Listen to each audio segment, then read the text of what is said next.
I'm not back from another 2-month hiatus. I'm deleting this video in a few weeks because I want my first commentary video to be, well, something long. If you can't tell by the Leafy's Here Surf gameplay, which I didn't even record, this is a quick video to get out a quick point. I wasn't going to make it, but a certain British man in a scarf convinced me of the importance of talking about something like this. YouTube is deleting the dislike button. My viewers may know that I'm a massive fan of the channel Implement, who made a video about why they should be kept around 2 years ago. Well, it's happening. But not every YouTube policy goes through. In 2019, there was some shit with the verifications that got repealed after a day.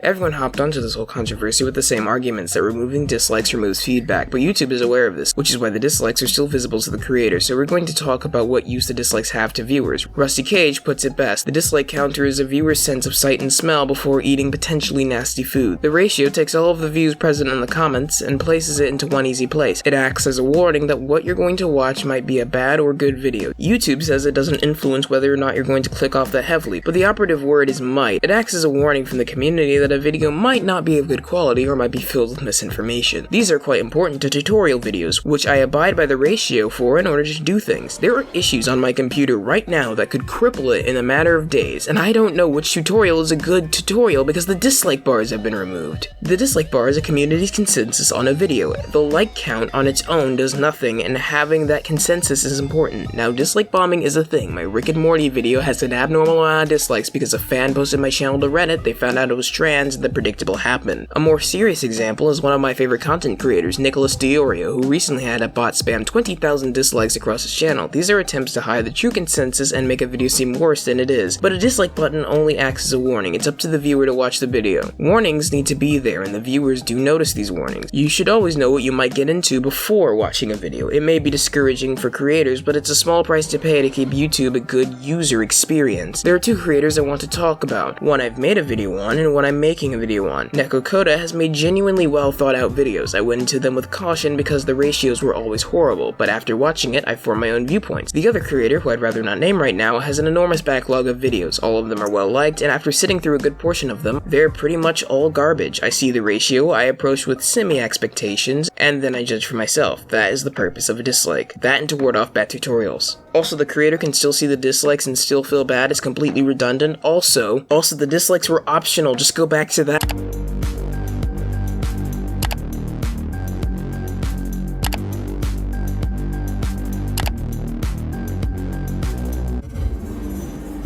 And when everyone's canceled, no one will be.